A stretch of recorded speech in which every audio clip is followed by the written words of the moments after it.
ای وقت و گشت وقت دیدن و خیر. هفته ترو لگرد برنامه هنر هاوریمان بین که بتوانیم برنامه رنگین و خاص پیشکش وی عزیز بکن بینەرێلی عزیز برنامه هنر. امیدوارم بتوانیم رضایتی ولی برنامه و دست باریم. سرتای برنامه گس نوبرگو لدوای و تیم خدمت دن.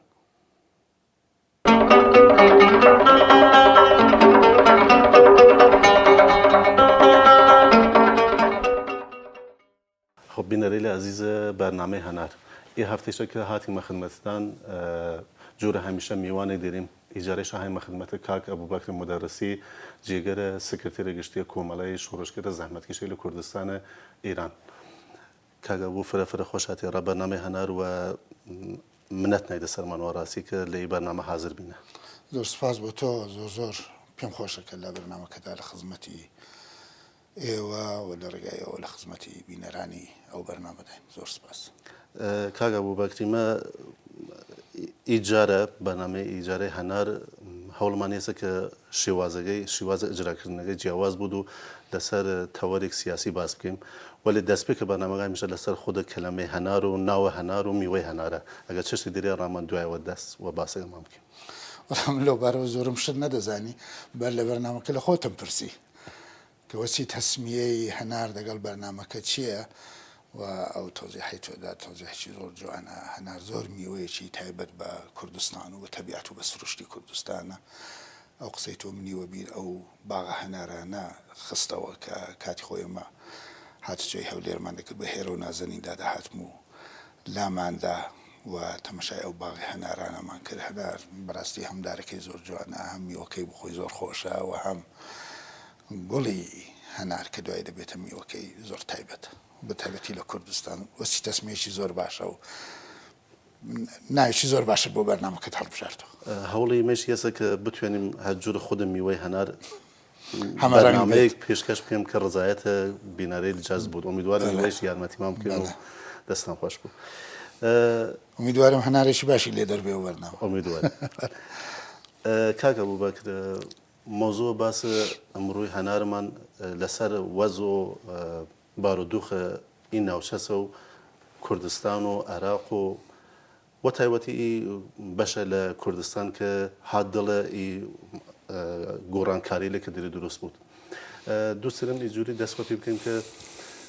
عێراق ئەرا ڕەسیە ئی ڕۆژە ئەمڕۆوە چ شتێک باعث بێ کە ئی بەڵای لەوە سەری بایت. وڵاتی عێراق وەک کەشوەر مێژوویەکی زۆر دوور و درێژی نییە و بارها کوتراوە هەنەکە بە تایبەتی دوای ئەم یەک دوو مانگەکەەوە ئاڵۆزیانە بۆ وردۆردا جۆرێک زانیاری گشتی عمومی لەبارەی عێراقدا چۆتە سەریا خەڵک گویانداوە بە ئەخبار بە هەواڵەکان وردۆدە لیان حاڵی بۆ چۆنە بەڵام هەر بۆ تەوزیحی شاید وازەحات نەزانین عێراق وڵاتێەوە کشوەرێکی زۆر مێژوودار نییە مێژووی زۆر کورتی هەیە دیارە خۆی ناوچەکە و ئەو ناوچەی بەینە نەهرەی مزۆپۆتامیا چۆزانم هەموو ئەو مەنتەقەت بەشی کوردستانی و بەشی غێری کوردستانی شوێنێکی زۆر قەدیمی و مێژوویە تاجگای بە تەمەدونی بەشەری دەگەڕێتەوە بەڵام ئەم قسەم لەسەر چەمکی یاسایی کشوەرە وەک عێراق ئەو مێژوویەکی کورتی هەیە و مێژوەکەی دەگەڕێتەوە بۆ تقریبا دوای جەنگی جیهانی کە ئەو سنوورانە کێشانە ئەو سنوورانە سنوورهایەکی سروشتی و تەبیعی نەبوون و بە تایبەتی کورد زوڵمێکی زۆری لێکرا مافەکانی پێشێر کرا و دابەش کرا لە بینی ئەو سنوورانە جارێکی دیکە یەک جار دابەش کرا لە شەڕی چاڵدران 500 ساڵەوە پێش بینی تورکەکانی عوسمانی لەگەڵ سەفێوەکانی ئێران ئەوە دابەش بوونێکی گەورە بوو لە بینی دوو ئیمپراتۆری بەڵام دوای ئەوەی ئیمپراتۆری عوسمانی متحدی ئاڵمان بوو لە جەنگی جیهانی دووەم شکستیان خوارد و ئیمپراتۆریەکە تەجزیە بوو دیارە براوەی ئەو شەڕەش دوو هێزی گەورەی فەرانسە و ئینگلیستان بوون و مستەملەکاتی ئیمپراتۆریەکان بەیەکەوە دابەش کرد و کوردیش دابەش بوو لە بینی تورکیا و عێراق و سووریە یەکجاری دیکە و ئێرانیش خۆی کوردی بوو بە دابەشکردن لەنێو چوار پارچە تاجگای بە کورد دەگەڕێتەوە تاجگای هەتا بە سنوورەکانی بینی سووریە و عێراق و سووریە و ئۆردۆن و ئەوانەش دەگەڕێتەوە هەتا لەوانەشدا هەر مسائلی فەرهەنگی سروشتی و زۆر شتانە لە نەزەر نەگیرە بۆیەش ئەو سنوورانە تاوجێگایی کە دەگەڕێتەوە بۆ حکوومەت‌های دیکتاتۆری کە سنوورەکان پێکهاتەکان بە زۆر ڕاگر بوو بۆ مەودای هیچ جۆرە جم و جۆڵ و تحرکێکی سیاسی فکری نەبوو خۆ ڕاگیرا بوون ئەو سنوورانە من تا بە مەحزیەوە ئێوە تێکچوو لە واخدا من سەرەتاکەی ڕاستەکەی بە واڵۆزانە یەک دوو مانگ لەوە پێش نازانم سەرەتاکەی بە ڕووخانی سەدام حوسێن دەزانم و معلوم و کە تازە لە عێراق دیکتاتۆرێکی ئاوە بە هەیبەت کە بتوانێت بەڕاستی بە زەبری تۆقاندن و ترساندن و چاکە و خەڵکە ڕاگرێ و سنووران ڕاگرێ تازە نەماوە وردە وردە زەمینەکانی لێک بڵاو بوونەوە و جێرە و چێشکانی پێدا بوو بە تایبەتی کە ڕاستە دیکتاتۆری نەما بەڵام دموکراسیەکیش نەهاتە جێگای بە جێگای ئەوە دابەشکردنی خەڵک بە مەزاهب و شیعە و سونی بوو بە کێشەی ئەسڵی کورد مێژوێکی دوور و درێژی لە خەبات و مبارز بۆ مافەکانی خۆی بوو و لەو فرسەتەش ئیستفادە کرد و توانی تا بە شێوەیەکی دو فاکتۆ تا ڕادەیەک بەسەر بەشێکی زۆر لە خاشی خۆیدا کەرانێکی سیاسی تایبەت بەخۆی دامەزرێنێ و مستەقەر بکات معلوم کە ئەو پێکاتەیە یا دەبێت بە شێوازێکی کاملەن تەوافقی و دموکراتیک بەڕێوە بچێت بە شێوەیەکی لامەرکزی یا خاو ناخا ڕۆژێک لە ڕۆژانەوە کێشان هەڵی دەدایە ئەوە جێگای ناگرێ بڵێن چی ئەکسەریەتە بێت چون ئەکسەریەت هەمیشە شیعەیە پس حکوومەتەکە دەبێت هەمیشە هەتای شیعە مەسلەی ئەکسەریەت زۆرینە و مافی زۆرینە بۆی حکوومەت بکە وەختێک دموکراتیکە کە کەمینەکەش ئیمکانی ئەوەی هەبێ بالقووە ڕۆژێک لە ڕۆژان تەبدیل بێ بە زۆرینە بەڵام هەموو کەس دەزانێت کورد وە سونە لە مقابلی جەمعیەتی شیعە ناتوانن قەت ببنە زۆرینە وەش ناتوانن مل بە ئەکسەریەت بە ئەکسەریەتی جەمعیەتەکەی عێراقدا بنێن کە بە شێوەیەکی تائیفی بە شێوەیەکی مەسەبی تەقسیم کراوە ئەو سێ پێکاتەیە فقط ڕێگاکەوە بە شێوەیەکی تەوافقی و لامەرکەزی بێ بەڵام مەیلی حکوومەتی مەرکەزی عێراق بە قۆڕکردنی زۆرتری دەسەڵات و پێشێرکردن و نادیدەگرتن و نکۆڵیکردن و حاشاکردن لە مافی پێکاتەکانی دیکە بوو و دیتمانەوەی کە قەوما خۆی نەتیجەی ڕاستیکەی ئەو سیاسەتە بوو من پێم خۆشە پرسیارەکە هێشتاکانە ئەوە نییە بچێنە بە خۆت بێوە سەری بەڵام دەوری ئێران بۆ دەنەدان و تەشویقکردنی شیعە ئەلەل عموم لە عێراق و مالکی بە تایبەتی نابێەوە نادیدە بکرین لەو وەزیەتی کە هاتوۆتە پێش خب کاگا بووریوە لە سەرەتای قسەکەدان ئاماژەوە ئیدیاریکردنە سنوورەی لەکردین کە تەبیعی و سروشتی نەوێ ئایا مەبەستان لە سنوورە تەبیعی و سروشتی ئەوەسە کە هەی لە سەرەتای ئەو سەدەی کە لە ڕووی نەتەوەگان جیاوە کردیا یا چ شتێک ترە کە غەیرە زیاد نەتەوەکانێکێک لەوانەیە ناڵم هەموو شتێکە مێژووی پێشووتری تزانم خودی تەبیعات و سروشتی جێگاکە هەمووانەش موچینە نەزەر بگرم بەڵام نەتەوەکانێکێک لەوانەیە ئەگەر مەسەلەی دەوڵەتێک حکوومەتێک یا هەر شێوازێکی پێش ئەوە بەڵام بە جۆرێک کەیانیش سیاسی بۆ کورد لە نەزەر ژیرابایە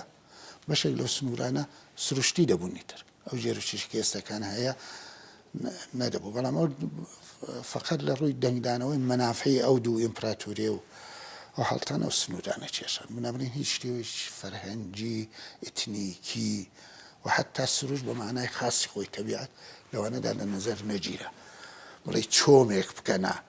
مەسەلەن سنوور بڵێن ئەو بەرچۆمەکەیەوە بە یا ڕشتە چێویشی گەورەی وەک ئاڵپ کە لە ئەوروپا هەڵهانەکە خۆی بۆتە سنووری تەبیعی قەوم و میلەت‌هایە کە مێژوویان ئەم ڕشتەچێوە بەرزە جای کردوونەوە و فەرهەنگەکانی متفاوت دروست بوو لە بەشی غەربی لە بەشی شەرقی وەنیە لە بەشی جنوبی هەتا ئەوەش نەبوو خەتیش ڕاهەن کاتی خۆی کێشاوە لە بەغداد بە دەمشق وەسڵ کات و بە مەندەقەی حەسەکە و مەسەلەن وەنیە قامیشلوانە بڕات بۆ دەمشق یەک دەفە ئەو خەتە ڕاهەنیان کردێتەوە مەرز ئەمبەر ئەو بەری کراوە خەڵک خەوتۆ بەیانی لە خەو هەستاوەیەک دەفەدوتێتی نیوەی خزم و خەومەکانی کەوتونە بەری تورکیا ناتوانانی هات سویان بکە تا دوێنە ماڵی خاڵی بوو هات سوێ لەکردەوە حالەکە ناتوانانی و دیارە ئەوە مێژوویەکی زۆر نزیکە ئەمە قسە لە 90 ساڵ 100 ساڵەوە پێش دەکەن بەڵام 500 ساڵەوە پێش هێروا بوویت لە بینی شەڕەکەی مەسەلەن تورکیا و ئێران شەڕی چاڵدرا خەڵک ئەو شەڕێکە هیچ دەورێکیان تێدا نەبووە لە هەڵاسانی تەوابوونی سەرنوشتی شەڕەکە بەڵام بەیانی لە خۆستاوندی تویان وڵاتەکەیان بۆتە دوو بەش لێ ئەولاتر نیوەی خزمی ئەومون کەوتۆتە مەملەکەتێکی دیکە دەخۆ کەی سروشتی مانەوە سروشتی نیت خب کاکە بۆ لەم بچمە سەر بابەتی ئیران کە خۆدانیش ئاماژەوە پێکردین ساڵهای ساڵە ئی دەنگ و باسە هەست ئەسڵ لە سەرەتای وەسەرکاراتنە جمهوری ئیسلامی لەی ناوچە و پەیوەندی لەگەڵ وڵاتی لە دەوروبەر خۆی و دوای دروستبینە سپای پاسداران و دەست لە ناو کار و بارخستن و وڵاتی لە دەوروبەری هەمیشەی باسە بیە ئەمریکایش کرد لە ناو عێراقی و دوای لاچینە سەدام حوسێن هەمیشە باسیە بێ کە ئیران دەخاڵەت کرد ئایا ئەمریکا و ئەو هێزەیل و نیروەی لە دموکراسی خوازن ناو عێراق نەتوێنەستنە و ئەرادەی یەن نەیرن کە بڕیار بێن ئیران دەست نەوەی ناو کاروبارە دەسەڵاتە سیاسی عێراق ئێستا کەنە بەتایبەتی کە داعش هاتووە و داعش وەک هێزێکی تەرۆریستی توندڕەوی سوودنە خەتەرێکی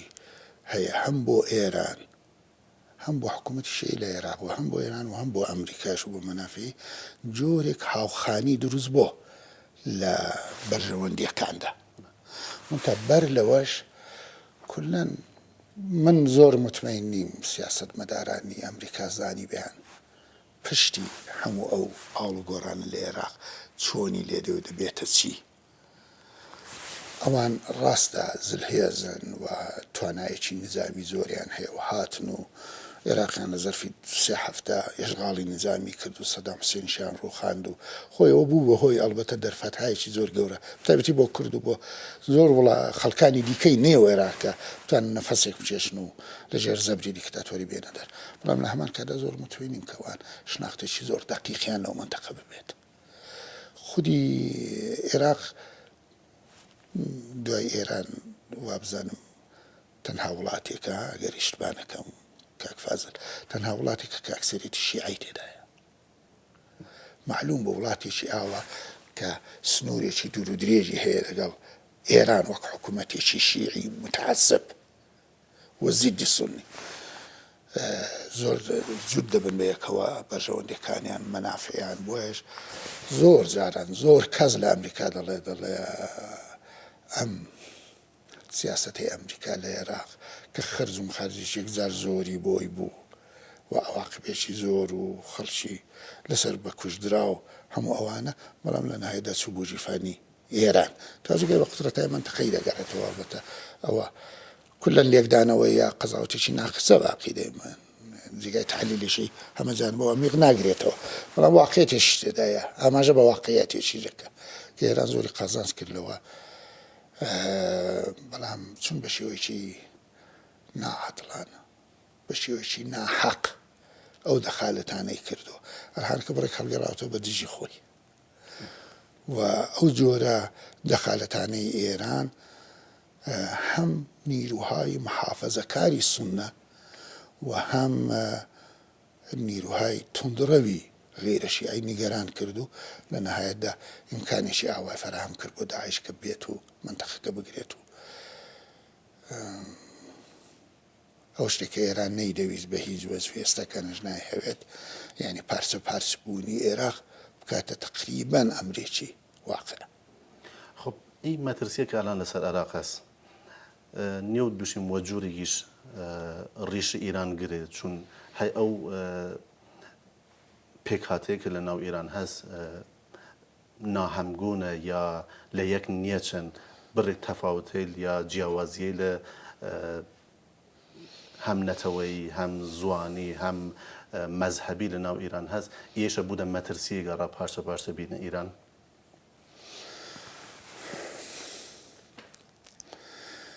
ئێران وڵاتانێکی کە پێکاتەی ئتنیکی نەتەوەیی و مەسەبی زۆریان تێدایە ناچارن بە ڕێگای حکوومەتێکی لامەرکەزی بەرەساسی تەوافۆ و بەرەساسی لەبەرچاوگرتنی مافی ئەو پێکاتانە بڕۆن لەنا درەنگی یازوو نەتەنیا فقط لە ئەسەری ئەو حەوادسێکە لە عێراقێ خۆی هەر بە سروشتی ڕوو تێبووداوەکات ئەگەر لە مقابلی ئەو مقاومەتکن چەندە مقاومەتەکەن ڕۆژێک لە ڕۆژان لەگەڵ پارچە بوون و یا لانی کەم لەگەڵ هەڕەشە و مەترسی گەورەی پارچە بوون ڕوبەڕوو دەبنەوە من پێم وایە ئەو سەرنوشتە یەخی ئێرانیش دەکرێت ئەوە نا تەوتەعی کووردە نە پیلانی تورکە ئازەرێ نا خراپی عەرەبە و نە دەخالەتی خارجی وڵاتانی عەرەبی و ئەمریکاوانەیە دەخالەتی خارجی لە هەموو وڵاتێکی دنیا هەیە هەر لە ئۆکراینیش هەیە ئەو جۆرە حەوادسان هەمیشە باعث دەبێت کە لە خودی دەوەرەکە و لە ناوچەکەەوە نیە هەتا لە دنیاش خەڵک سایب کارڕەوت ڕووداوکان بەرەو بەرژەوەندی خۆی ببەوە تەبیە بەڵام تەسەورمەوە مەگەر لە مواردێکی زۆری سسنا لەنە هیچ وەختەوە قودرەتیش خارجی نییە بتوانێت بزوتنەوە یەکساسکە بتوانە ئاڵۆزێکی گەورەی سیاسی دروستکە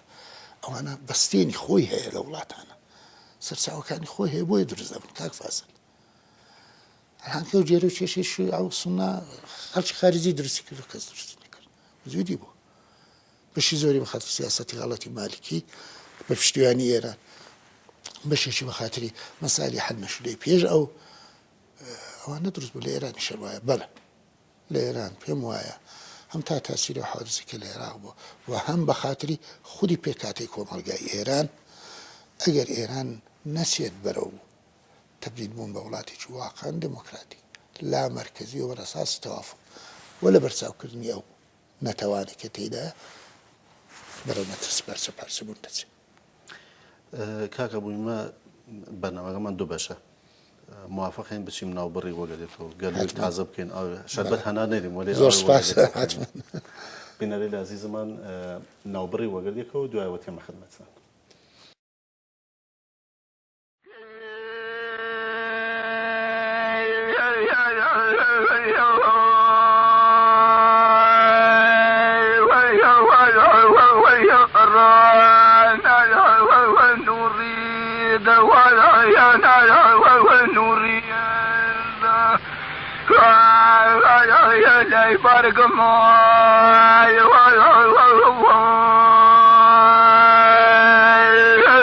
يا كذا يا دوسا يا الروح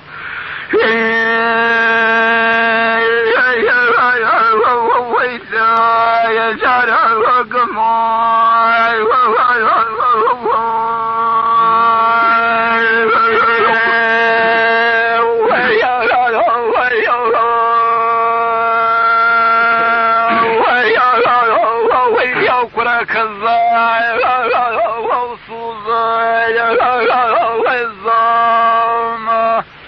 اي براكم قرا وقرفا وانزلوا اي جفا ويزيري ويروح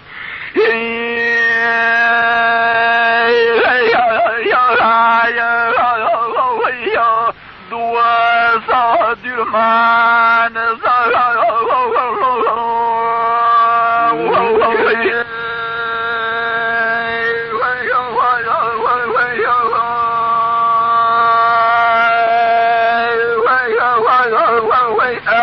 جلال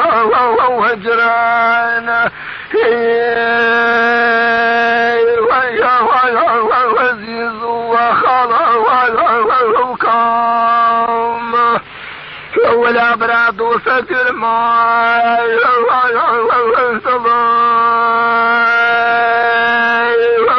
الفرع وموسكام والروح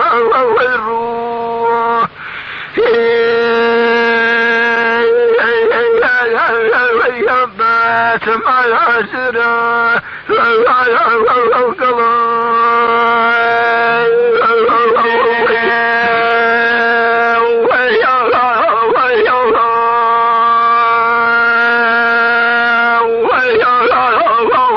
الشوان فكر ويروح لا يكون كان يريد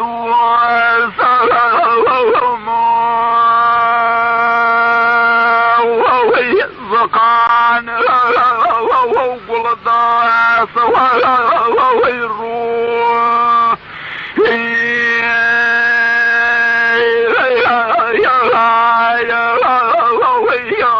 لا واشوف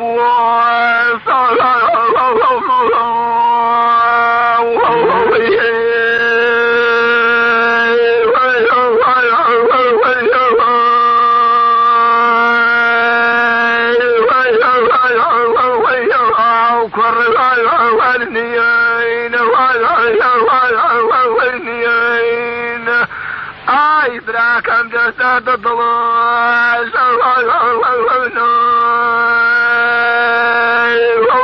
الزقان فوز الدرية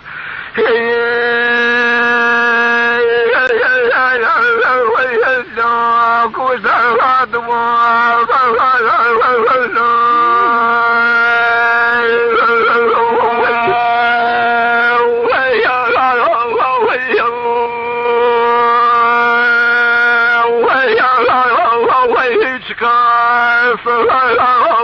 وجرمان ويروح ولا داخلنا وضلا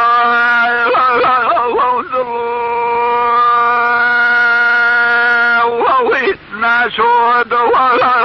وملكانا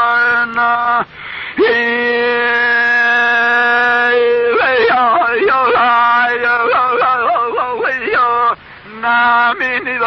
يخاف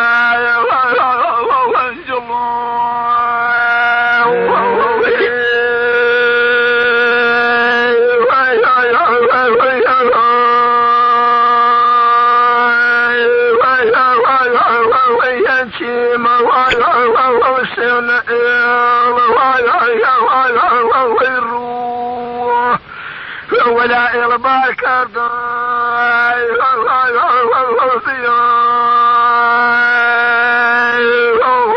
سفيد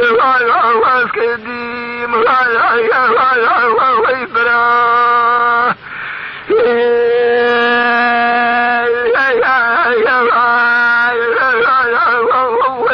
ويرى الأرض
ولا أرض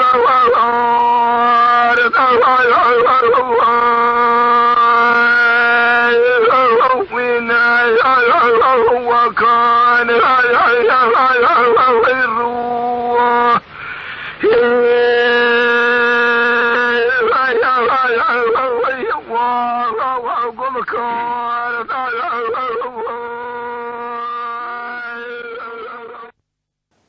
بینەرەی عزیز بڕێک پرسیار ئاراستەیە کاک ئەبوبەکر مدەرسی کردیم لەسەر وەزە ئەلانە وڵاتە عێراق و پەیوەندیەی لەگەردە سیاسەتی ئیران سیاسەتە خارجی ئیران ئەلانیش یەکەم پرسیارەکان ئاراستەوەرە و کوردستان کەم باشووری کوردستان کاک ئەبوو عاقلانەترین کاری کە سیاسەتمەداری لە کوردستانە باشوور توێنن لەی وەزە ئەلانە بەهرە لەلی بگرن چاس من هەمیشە لە ئەو جۆرە پرسیارانەوە لەو جۆرە مۆقیەتانە یەکشتم کە تۆ لێرە پاتی دەکەمەوە. کورد ئەوەڵەن بەرامبەر بە سەرکوتگەرانی خۆی، بەرامبەر بەو حکوومەت و دەسەڵاتە سیاسیانێک کە مافەکانی پێشێر دەکەن، مافی چارەی خۆنووسینی هەیە، دەبێت بۆی بسەلمێنی. بەڵام لە هەمان کاتدا چوار پارچەبوونی کوردستان و کورد یەک مافی چارەی خۆنووسینی دیکە لە مخابلی کورد بەگشتی وەک نەتەوەیەک دەبێت بۆ هەر پارچەیەک بەڕسمیەت بناسی. بۆش بەڕاستیەوە سەرکردایەتی سیاسی کورد بەعام بە هەموو پێکاتە سیاسیەکانی حزبەکانی دەبێت دابنیشن و بەلێکدانەوە و بە ناسینی بارودۆخەکە بڕیار بدەن کە چ دەکەن و چۆن ئیسفادە دەکەن. ئەوەی وا تا ئێستا قسەی لەکراوە من پێم وایە ژیرانە بوو، دروست بوو. چونکە دەزای چۆنە مەسەلەی مەترحکردنی سربەخۆیی کوردستان هەر فەوری دەگەڵ ئەو ئیتتهامە ڕوبەڕوو دەبووەوە بە احتمالی زۆر لەلایەن زلهێزەکان، لەلایەن دەوڵەتهای بانفوزی هەم مەنتەقە و هەم دنیا کە ئەوە سەبات و سەقامگیری ناوچەکە تێک دەدا. و سەبات و سەقامگیری ناوچەکە زۆر مهمە. تەماشاکەن لە سووریا چ خەبەرە، لە عەرزی 2 ساڵ 3 ساڵ 300,000 نەفەر کوژرا، ئەوە لە فڵان جێگا، ئەوە لە فسارە جێگا. مثال و هێنەر زۆرە بۆ ئەوە بیهێنێەوە. بەڵام ئەم دەفعەیە کورد بچووکترین دەخالەت و دەور و نەقشی نەبووە لەو ناسەقامگیری و لەو بێسوباتی و لەو ئاڵۆزیکەوە لە عێراق پەیدا بووە نیە بە پێچەوانە خۆ دوورخستنەوە لەو ئاورەی کە هەڵایساوە مەشکلی خۆ جیاکردنەوە لە عێراق هەتا دەتوانێت لە بەرژەوەندی ئەو کەسانە بێت کە لە فکری سەقامگیریدان. بۆیش پێم وایە تەرحی مەسەلەی سەربەخۆیی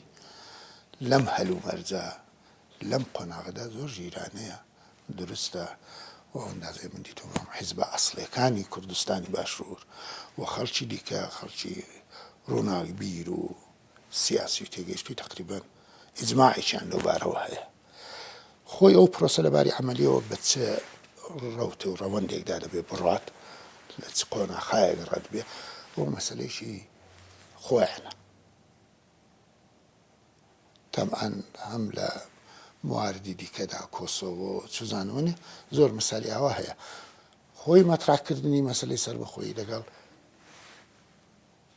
دروستکردنی سەربەخۆیی وەک ئەمرێکی واقعی یاسایی قانونی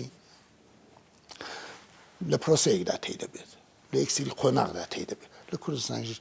هەڵبەت هەر وایە. ئەوەی ئەمن دەیبینمەوەی کورد لە عینی حەڵەکە تەئکید دەکاتەوە لەسەر مافی پێکێنانی دەوڵەتێکی سەربەخۆ، بەڵام هێشتاکانە لە پێناوی سەقامگیری و لە پێناوی مەبارزە لەگەڵ هەڕەشەیەکی گشتی عمومی وەک داعش و تەرۆریستەکان هەوڵ لەدا پێشنەهاد و پێشنیارهایەک بکات بۆ حکوومەتێکی فەراگیر یا بنکە فراوانی ناوەند لە عێراق کە بتوانێت بە جۆرێک پێکاتە ئەسڵەکان متحیدکە لە دەوری ئەوە. هەردووک سیاست بە یەکەوە دەباتە پێشەیە. من پێم وایە ئەوە ژیرانەیە بۆ دروستە. کاک ئەبوبەکر، خۆدان خاسرەک زانین حل لە زووە و یعنی کاتە دامەزراندنە یەکێتی نیشتمانی کوردستان لە ناو لۆگۆ و ئارمەریان مافی چارەنووس نووسریاس جوورە شعارە سەرەکیان. پارتی دموکراتیش جوورە هەزبێک کە نەتەوەییە هەمیشە شعاریە بێ کە هەوڵی ڕا سەر و سامانداینە وەزە کورد لی وەزە وەرە وەزی خوبترەك تەلاش بکەیت. و ساڵە 91 زاینی کە ئی بەشەی کوردستان و جووری ئەدارەی خۆیان گردنە دەست هەمتر ڕای کۆکردن و ئەمزا کۆکردن نزیک فکەم ئەگە هەڵا نەکەم نزیکە 2 ملیۆن کەس دەنگ کۆکردن ڕایەکە سەربەخۆیی داشتن. لە 2003 تاالان ئی پرۆسە هەیە ئەدامە داشتێ. ئەرە بڕێ لایەنەی ئیجور فکرکەن کە ئەلان باسکردنی کاریگە مەترسیدار و هەڵاس کە باسە سەربەخۆیی بکەیت یا باسە ئەسا مافە چارەنووس بکەیت. یا حقت هینە سەر من وابێ ناکەمەوە. من هەرە زورێ لە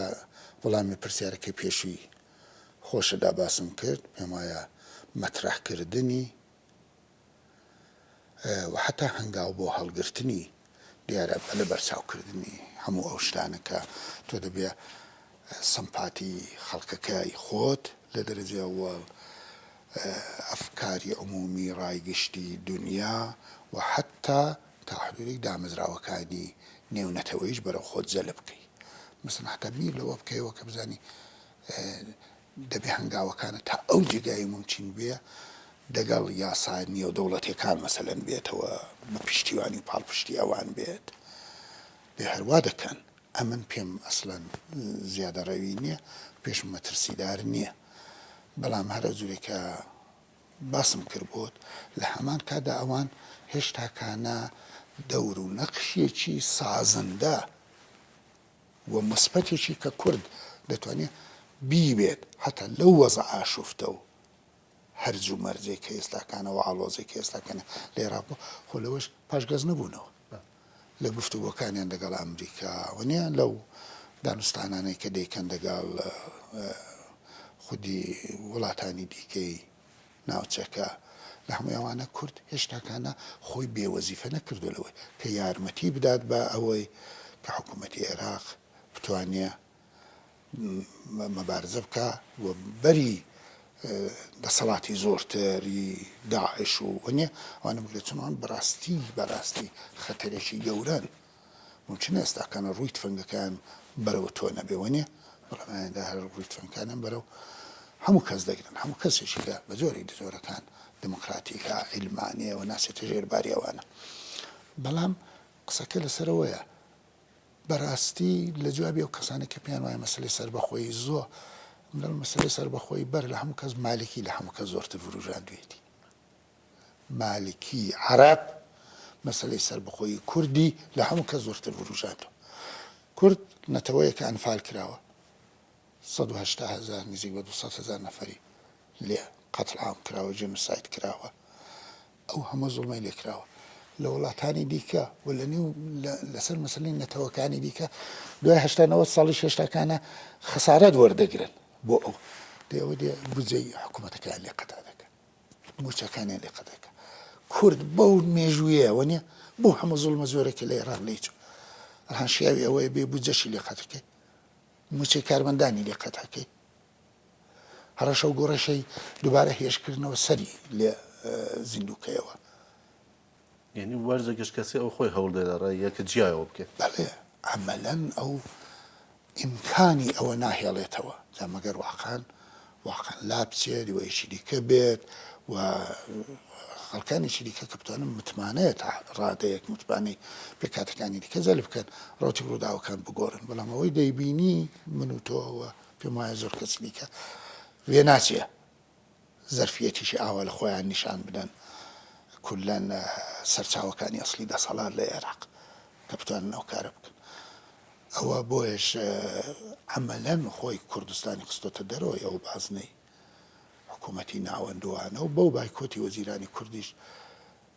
سیگناڵێکی زۆر محکەم ناردراوە و بڕوای من ئەوان ئیرادەیەکی محکەم لە کورد ببینن ئەوە باشە و زەرەر نیە. کاکە بەبەکر ئی سوالەکەم دووسرم و شێوازی تر لە خدمەتان ئەرزی بکەم ئەوەش هێستا کە ئیجور تەسویرێک دروست بوو ئیجور نەقاشیەک لە وەرچەومان دروستکەن کە ئەگەری وە شوێنێک لە دنیا دوێنین دووسرمەڕا بینەرەی ئاماژەیەک بوو دەڕێی لە شوێنی لە دنیا هەست کە جغرافیایەک بتوە جیاوە بوو یا بڕیار بێن لەسەر چارەنووسە خۆیان و هەر شیوەیە چه فدرالیزم بود چه خودمختاری بود کە پێشترێک شوارە حزب کوردستانی ئەوان ڕۆژهەڵاتیش بێ وەلان فدرالیزمە یا مەسەڵان ئەگەر سەربەخۆی بوو تەمام مەنا هەزینە نەیان یا یەکەم مەسەڵان وڵاتە جیرانیان و تەمام و کەمال ڕزایەت پێ لەسەریە و هیچ تەنش سیاسیەک دروست نەوت لە شوێنێک لە دنیا هیچ شتە دیریم من نەمدیتۆ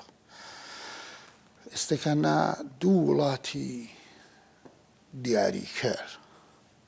و گەورە جیرانی کورتان تورکیا و ئێران هەردووشیان ڕازیکردن و هەردووشیان کردن بە پاڵپشتی مەسلەی سەربەخۆیی کورد بەڕاست تقریبا کاریشی غیرە ممکنە تا جێگای بە ئێران دەگەڕێتەوە. بەڵام یەشێک لەو تانە کە تورکیە بێت لانی کەم دەتوانین ئێستاکەنە بێتمنانەوە بڵین ئەگەریش خۆی سیاسەتی ڕسمەکەی ئەوە ئەلام نەکا کە کوردستان سەربەخۆ بێ، بەڵام لەگەڵ سەربەخۆیی کوردستان تعامل دەکا وەک واقعیەتی قبولی دەکا. ئەوە تەوازونێک و هاوکێشەیەکی باش دروست دەکا. بەڵام هەرە زۆرێکە بۆ خۆش باس کرەوەی هەموو کەس ڕازی بێت و هەموو کەس بڵە فەرموون حەقی خۆتانە ئەوە لە جنای واقع وەڵا تقریبا غیر ممکنە. مهم ئەوەیە کە تۆ بە ئەندازەی کافی دەلایل و تەوزیحت بوێت کە ئەو کارەی دەیکەی ئەوەڵەن مافی خۆتە لەباری یاسایەوە، لەباری واقعی ئەمرەوە دیسانیش هەر مافی خۆتە مەترحی بکەی. ئەوانە تا حدودێکی زۆر لە ئێستای عێراق و کوردستان تەمین بوون دابین کراون. لە تاقیکردنەوەیەکی نزیک بە 20 ساڵە کورد تقریبا بە هەموو ڕەخنەوە ئینتقادانش کە ئێمە هەمانەوە هەر کەسێک موچینە هەیبێت تا ڕادەیەکی یەکجار زۆر توانیوێتی نیشان بدا کە بەو بلوغە گەیشتووە خۆی ئیدارەکە کۆمەلگای خۆی ئیدارە بکات و تەنانەت لە مقایسە و بەراوردکردن دەگەڵ دەوروبەرەکانی خۆشی نمونەیەکی سەرکەوتوو بەدەستەوە. دووەمان سەرجەم دیسانجی بە هەموو کەم و کۆڕەکانەوە ئێمە لەگەڵ حکوومەتێکی عیلمانی و تا ڕادەیەکی زۆر حکوومەتێکی کە تۆلەرانسی هەیە لە مقابلی عقایدی دیکە، لە مقابلی مەسەلەن خەڵکی دیکە و ئامادەی پەزیرایی دموکراسی ئەوە ڕووبەر سەیمێکە ژێرە زۆرێکی ئازم کردی لێرە و کێشەکە و ناسقام گیرەکەی ئەوان نەبوو. ئەوان بە پێچەوانە هەمیشە ڕۆلیان بۆ لەوەی کە زۆرێک سەقامگیری زۆرێک سبات ئەوە دروست بێت. بە هەموو ئەوانەوە من پێم وایە ئەوانە شۆهرەتێکی بۆ کورد دروست کردو نابێت نادیدێ بگرین کاک فازل. تا نزیک بە 20 ساڵە لە مێدیای دنیا باسی کورد کە دەکرێت باسی گەشەی اقتصادیەکەی دەکرێت، باسی گەشەی فەرهەنگیەکەی دەکرێت، باشی عەقڵ و توانایەکانی دەکرێت بۆ خۆی ئیدارەکردن. ئەمە بەستێن زەمینەیەکی تەبلیغی زۆر باشی دروست کردووە بۆ ڕایگشتی. زۆر وڵاتان هەن تەماشای ئێران مەکە ڕایگشتەکان دەوری زۆری هەیە لە وادارکردنی حکوومەتەکان بە جۆرێک تەعامل. ئێوانە هەموو باقی من زمینەی مناسب. ئەوکە وەکتوەتی باسی ئێران نەکەم وەلی مە باسی ئێران کەم. هەر لەی ڕۆژەی لە ئەخیرە ئیران یا جمهوری ئیسلامی هەرچی ناوی بینیم دەرن فەزایەک دروستکەن ذهنیەتە خەڵک وەرە ئەوە بن کە لەناو عێراق شەڕشی ئەو سونی دەرێ دروست بوت خۆدانیش خۆ خاسرەك زانین کوردستانە ئیران ئەگە وەبارە مەذهبی و تماشای بکەین دو بەشن سە بەشن یارستان و شیعە و سونی بەشە خوارێگەی زۆرینەی شیعە فەزایەک جورە دروست کرد و خەڵکە ئەو ناوچەی لە دەرێ هاندێک کە بەڵێ داعش دەری شەڕە شیعە و سونی کرد و لەو لایشە و هەوڵی یەسە کە کوردستان هەرێمە کوردستان و هاوپەیمان لەگەردە داعشەوە نیشان بێت کە ڕای مردمە عادیە شیعەی ناو کوردستانە ئیران بکشی وەرەویە کە بچنە لای ئەو جەبهە هەم قسەدان ئەڕا مردممان چەست و هەم ئەرکە مردم چەست لەی فەزا کە چوی بارخۆرد بکەن لەگەردی قەزیە. من ئەگەر قسەیەکم هەبێ بۆ خەڵکی کوردی ئێران و خەڵکی خۆمانەوەیە کورد بە بڕوای من مطلقاً و تاتی هیچ نوع شرایطێک ناوێ خۆی تێکەڵی کێشەی مەسەبی بکە. کورد نە شیعەیە نە سوننیە، بەڵام کورد هەم شیعەیە هەم سوننیە. کورد کوردە و خۆی تێکەڵی شەڕێکی مەسەبی کە بنی دیار نیە. شەڕی مەسەبی وەک ئۆقیانوس وەک دەریای بێ بنە بنی دیار خۆی نابێت تێکەڵیەوە بکە. تەبلیغاتی جمهوری ئیسلامی دەبێت بەرپەرز بداتەوە لەو بارەوە و تا تاثیر قرار نەگری. هێزە سیاسیەکان بەتایبەتی لەو بارەوە بە تاکیدەوە زایفێکی تایبەتیان نەکەوێتە سەرشانی تاوزیگای ئامێر و کەرەسەی ئاگاداری ئەویان هەیە دەبێ زۆر لەسەرەوە تەرکیز بکەن متەمەرکز بن و نیشانی بدەن کەەوە لە بەرژەوەندی کوردانیەوە ڕەبتیشی بە مەسەلەی کورد نییە بەڕاستی شیعە سونی ساڵ لە شوێنی دیکە لە وڵاتانی دیکە سەدان ساڵ توانیانە بە سڵح و سەفاش بەیەکەوە بژ بەرژەوەندی دەسەڵاتداران کە دێتە گۆڕێ زاوکردەوەی زیندوو دەکەنەوە خەڵی لە مقابل یەکتر قەرار دەدەن بۆش باقی دەمن هەر زۆرە تەقسیمکردنی کورد بە سونی بە شیعە بە یارستانی و ئەوانە لە مقابل یەکتردا قەراردان ئیشتبایە لەلایەن دەوڵەتهای مەرکەزی بە ئەهدافی پەلید و ناحەز لە نەدەدرێ ئەگەر لەلایەن کوردێکی کەسی شەوە باسی بکرێ بەشی زۆری لە ڕووی ناهاگاهیەوە دەکرێت کە دەبێ ئێمە کاری ڕۆشنگەری لەو بارەوە بکەین و سیاسەتەکانشمان عەمەلەن لە پێناوی یەکگرتوویی بێت تا تەفرەقە و دووبەرەکایەتی سێبەرەکایەتی ئەرە ڕوشنکردنە زەهنیەتە مردمە ڕۆژهەڵاتی کوردستان توێنیم ئاماژەوەیە بکەین کە مەسەڵەن ئەو گشتە مردمە کە لە مووسڵ جوورە سونی کە هاتنە سە هەرێمە کوردستان و پەنابەر بینە یا پارێزگای یا ئوستانە ئەمبار کە شیعەن جێگەرە ئوستاندارە ئەورە هاتێسە هەولێرە ئەویش پەنا بردێسە ئەورە ئایا ئیە بەرپەرچێک یا ڕەتکردنەوەیەک لە سیاسەتی ئەو شوارەی لە ئیرانە نییە کە ئێرە وەگەردە هیچ کامی نییە و لەگەردە هەردوانیشی هەست بەڵێ جاوە مسالانە هێناتەوە ئەمبار کە خۆیان سونین بەڵام ئەو مسالانە هێناتەوە درستن بەڵام ئەوە زۆر مێژووی ژەمە دەتوانین نشارە بکەین کورد ماوەی دوور و درێژ هەر تا 6 مانگەوە پێش لە ئیتحاد لەگەڵ شیعەکان لە عێراقدا لە حکوومەتدا بەشداری کرد بەشی زۆر لە کاربەدەستانی ئێستێکانەی قودی دەوڵەتی مالکی پەناهەندە بوون لە کوردستانی خۆمان دوای بزوتنەوەی تێشکانی بزوتنەوەی سەوس یارمەتیدان بۆ خەڵکێک کە هەڵاتن لە دەست جەمهوری ئیسلامی لە دەست زیندان و شکنجەوە ئێمە یارمەتیمانداون کورد هیچ کات ئەوە نەبوو کە خۆی مەسەلەن شیعە بزانێ و دژی سونی کار بکە یا خۆی سونی بزانێ و دژی شیعە کار بکە کورد بەڕاستی هەروای بەرخۆش کردو کە پێشتر باسمان کرد بنابراین لە کاتی خۆی هەم خەڵکی بە مەسەب سونی و هەم خەڵکی بە مەسەب شیعە ڕویان کردوتە کوردستان و لە کوردستان جێگایەکی ئەمن و پەناگایشی ئەمنیان دیتۆ یا لەلایەن کوردەکانەوە یارمەتی دراون بۆەوەی خۆ بگەێنە جێگایەکی ئەمن کورد هەر دەبێ ئەو نەخشە و هەرە و شۆهرەتە بۆ خۆی حفظ بکات خب کاکە ئەبوبەکر ئەگەر چون بەرنامەکە لانەکەمەکەی ئجراگەی لەلایەن منە و وەزاراوەی بەشە خوارین و کوردستانە و ڕووە ئەورە فرەتەر قسەکەین ئەگەر بتوانیم ئاماژەی وەیە بکەین کە ڕۆڵە یان نەخشە کوردە بەشە خوارین کرماشان و ئیلام و لۆڕستان لەناو بزوتنەوە ڕزگاری خوازیگە لە کوردستانیەوە لە کوورە دوێنینی یا یەکە توێنن چ جۆر ڕۆڵێک بازی بکەن چه مەسئولیەتێک دێنن ناو جۆمبشەی لە کوردستانی بزوتنەوەی کورد لە کوردستانی ڕۆژهەڵات لە ئێران لە قۆناغ گەلێکی زۆر جۆر تێپەڕ بووە لە مێژوو خۆیدا لە هەر کام لەو قۆناغانە مەفهومی جۆغرافیایی و خەڵکی ئەو بزوتنەوەی هەر پانوبەرینتر بوو لە پێشدا لە منتقیشی چکۆلی جۆغرافیایی وەسیع بووە هاتووە لە مثل جەمهوری کوردستان لە مەهاباد بەدوای ئەوەدا دوای قیام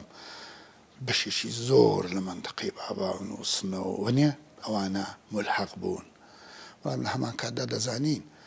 بەشەر هۆویەتهای چەندگانەی هەیە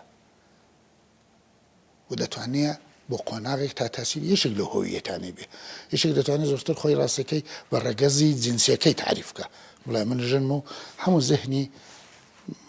متمرکز بێت سەر ئەو هۆویەتە و لە پێناوی ئەوەدا بارزە بکە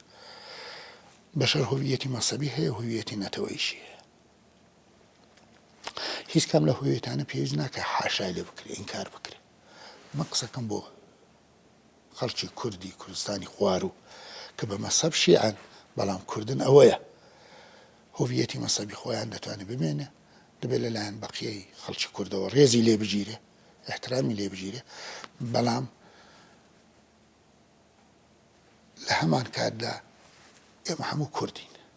تەرفداری حکوومەتێکی علمانی تەرفداری حکوومەتێکین کە مطلقاً بێتەرەفە لە موردی مەسحەب و لە موردی عەقایدی خەڵکدا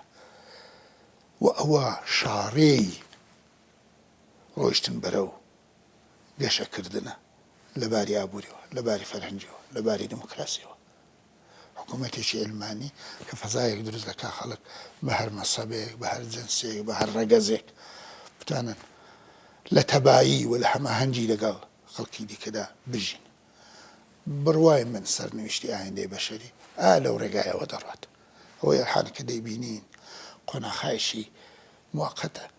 کە بەداخەوە هەزینەی زۆر گەورەی بۆ دەدەین خەڵکی تێدا دەکوژ خەڵکی تێدا ماڵوێران دەبێت خەڵکی تێدا ئاوارە دەبێت بەڵام ڕێگای دروست و شاڕێی بەرەو پێشکەوتن ئەوەیەوە تا ئێستا کە نەبزوتنەوەی کورد لە کوردستان و ڕۆژهەڵات پێشکەشی کردو جێگای کوردی شیعە دەبێتەوە جێگای کوردی سوننە دەبێتەوە جێگای کوردی یارستان دەبێتەوە جێگای هەمووانە دەبێتەوە دەست خۆش بوو کاتمە تەمام بێدی هەیە وەجددی درن هەڕەشە لە فقط جورە آخر قسە ئەگەر ڕووە خەڵکە ڕۆژهەڵات و کوردستان کومەڵە چه پەیامی دەری لێی بارودۆخ ئەمڕوویە و هەر کەسە شانە مردم کورد و ڕۆژهەڵات چەس لێی وەزەلانە ئەرکی کوردستان ئەرکی خەڵکی کۆر لە کوردستانی ڕۆژهەڵات ئەوەیە کە لە بزوتنەوەکەی خۆیان پشتیوانی بکەن بانگەوازی من بۆ ئەوان و داوەتی من بۆ ئەوان ئەوەیە کە پشتیوانی بکەن لە کۆمەڵە پشتیوانی بکەن لە حیزبەکەی خۆیان کۆمەڵی شۆڕجێری زەحمەتکێشانی کوردستان